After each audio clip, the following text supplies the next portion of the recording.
Sino-sino nga ba ang mga kumikita ng milyon-milyon sa larangan ng YouTube?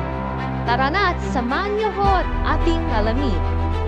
Number 1, siya ay si Rapi Tulfo. Siya ay kumikita ng $50,000 a month.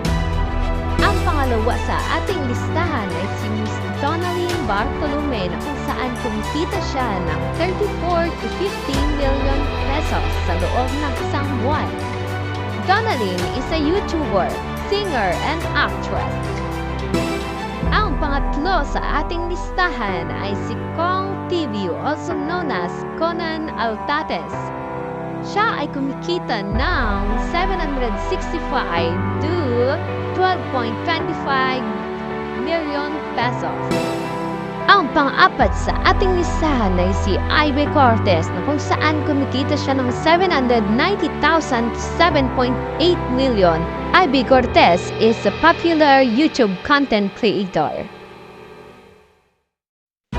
At ang panghuli at panglima sa ating listahan ay si Yana Guerrero na kung saan ay kumikita siya ng 523,500 pesos sa loob ng isang buwan. Yana is a dancer, social media personality, and a content creator. Mga ka-showbiz, maraming salamat at tinapos mo itong video na to. Kung nagustuhan mo, pa-like and subscribe.